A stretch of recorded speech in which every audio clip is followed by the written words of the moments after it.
মধ্যপ্রাচ্যের চলমান উত্তপ্ত পরিস্থিতির প্রেক্ষাপটে কুয়েত প্রবাসী বাংলাদেশি মূলধারার গণমাধ্যম কর্মী ও সোশ্যাল মিডিয়া অ্যাক্টিভিস্টদের নিয়ে বিশেষ ভার্চুয়াল আলোচনা সভার আয়োজন করেছে কুয়েতের বাংলাদেশ দূতাবাস।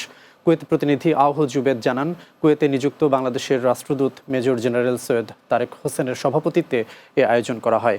কাউন্সিলর ও দূতালয় প্রধান মোহাম্মদ মনিরুজ্জামানের সঞ্চালনায় আয়োজিত সভায় বাংলাদেশ প্রেস ক্লাব কুয়েতের নেতৃবৃন্দ ও বিভিন্ন সোশ্যাল মিডিয়া অ্যাক্টিভিস্টরা অংশ নেন। সভায় যুক্ত ছিলেন বাংলাদেশ প্রেস ক্লাব কুয়েতের সভাপতি মঈনুদ্দিন সরকার সুমন, সাধারণ সম্পাদক আওহ জুবেদ, সিনিয়র সহসভাপতি আল আমিন রানা, সাংগঠনিক সম্পাদক সাদেক রিপন, মহিলা বিষয়ক সম্পাদক নাসরিন আক্তার মৌসুমী এবং social media activist Mohammad Saiful Islam ও নাসের মহিউদ্দিন।